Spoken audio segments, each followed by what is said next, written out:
মালদহে তৃণমূল কাউন্সিলরের স্বামীর দাদাগিরি। দলের প্রভাব খাটিয়ে সরকারি শিক্ষা প্রশিক্ষণ কেন্দ্রের কোটি টাকার মাঠ দখলের অভিযোগ।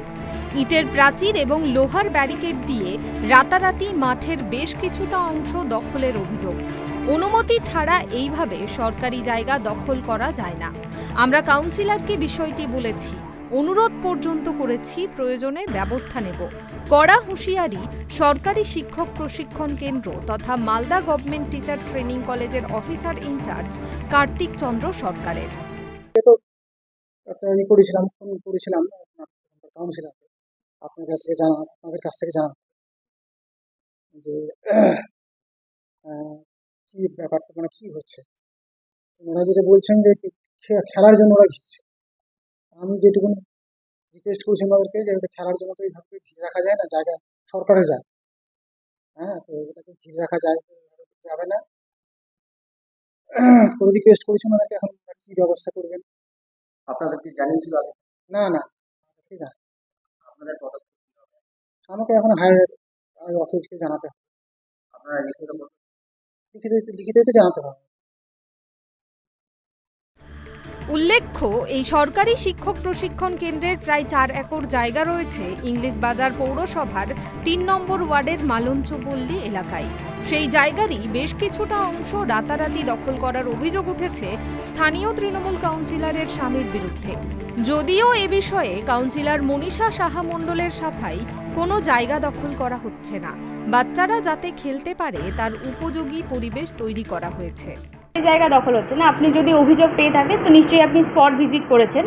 তো স্পট ভিজিট করে এটুকু তো দেখেছেন, ওখানে কোনো দখলের কোনো পরিস্থিতি আপনি কি দেখেছেন কি?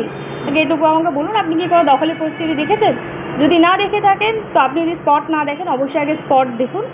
আর আমি এইখানে আপনার অন ক্যামেরায় আমি বলছি, আমার কোনো এলাকাবাসী এই জায়গা নিয়ে একটা কোনো কথা বলবে না, কারণ ওই জায়গা নিয়ে প্রচুর মানুষ ভুক্তভোগী।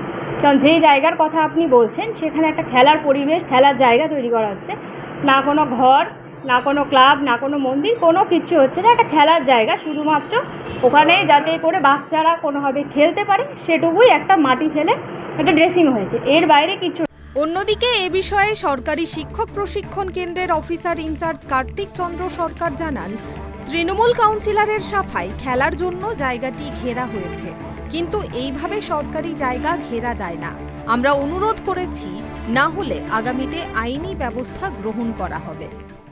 আমাদের তো কলেজের যে কোনো মুহূর্তে প্রয়োজন হতে পারে, জায়গাটা যে কোনো মুহূর্তে আমাদের ওখানে হয়তো বিল্ডিং কনস্ট্রাকশন করতে হতে পারে। কাউন্সিলরের প্রভাব খাটিয়ে এরা সেটা এখন আমার তো যেটুকু মনে হচ্ছে তাই, উনি যে কাউন্সিলর আছেন আর কি এখানটায়, এই প্রভাব খাটাচ্ছে। হ্যাঁ, উনি যোগাযোগটা ওনার সঙ্গে করেছিলাম, ওনার কথা থেকে বুঝলাম যে উনি ব্যাপারটা সব জানেন। ইংলিশ বাজার পৌরসভার চেয়ারম্যান কৃষ্ণেন্দু নারায়ণ চৌধুরী জানান, ওই জায়গাটি নোংরা আবর্জনায় ভরা ছিল। ওইখানকার ছোট ছোট ছেলেরা পরিষ্কার করে খেলার উপযোগী করে তুলেছে, জায়গাটি দখল করার কোনো ব্যাপার নেই। জায়গাটার একদম নোংরা পরিবেশ ছিল, সাপ আর যত বাড়িতে রাবি টাবিজকে ওখানে ফেলত। তো ওইখানকার যারা লোকাল ছেলে, ছোট ছোট ছেলেরা ওটা পরিষ্কার করে খেলা উপযোগী করে, ওটা ঘেরাও করে বা দখল করা না, এটা ভালো করে জানে। নিজেও হেঁচে বলে কীর্তন হয় আবার। অন্যদিকে এই নিয়ে তৃণমূলকে কটাক্ষ করেছে বিজেপি। বিজেপির দক্ষিণ মালদার সভাপতি অজয় গাঙ্গুলি বলেন, মুখ্যমন্ত্রী একদিকে কড়া হুঁশিয়ারি দিচ্ছেন সরকারি জায়গা দখল করা যাবে না, সেখানে তার দলেরই কাউন্সিলর জায়গা দখল করছে। বিটি কলেজের জায়গা 3 নম্বর ওয়ার্ডে মালঞ্চপল্লীতে আছে, বিরাট জায়গা। সেই জায়গা অবৈধভাবে জোর করে সেখানকার স্থানীয় কাউন্সিলর ঘিরে নিচ্ছে, এবং আধিকারিককে যখন জিজ্ঞাসা করেছি আমরা, তখন সে বলেছে যে সরকারি জায়গা এইভাবে দখল করা যায় না এবং আমি কোনো অনুমতিও দিই। আমরা জিজ্ঞাসা করলাম তাহলে কিভাবে হচ্ছে, বলল যে বিনা অনুমতিতে জোর করে জায়গা ঘিরে খেলার জায়গা বা পাঠ করা হবে। ফাঁকা মাঠেই তো খেলা যায়, আমরা তো ছোটবেলায় ফাঁকা মাঠেই খেলেছি, তার জন্য ঘেরার কোনো মানসিকতা থাকার দরকার নাই। কারণ যে কোনো উদ্দেশ্য ছাড়া তৃণমূল কংগ্রেস নিজেদের সরকারের জায়গা এইভাবে ঘিরে নিচ্ছে, উল্লেখ্য, সরকারি জমির জবরদখল নিয়ে জানুয়ারি মাসেই নবান্নে প্রশাসনিক বৈঠকে কড়া হুঁশিয়ারি দিয়েছিলেন রাজ্যের মুখ্যমন্ত্রী মমতা বন্দ্যোপাধ্যায়। নতুন করে জমি দখল হলে সেই এলাকার এসপি এবং আইসিদের বিরুদ্ধে সঙ্গে সঙ্গে অ্যাকশন নেওয়ার কথা বলেছিলেন তিনি।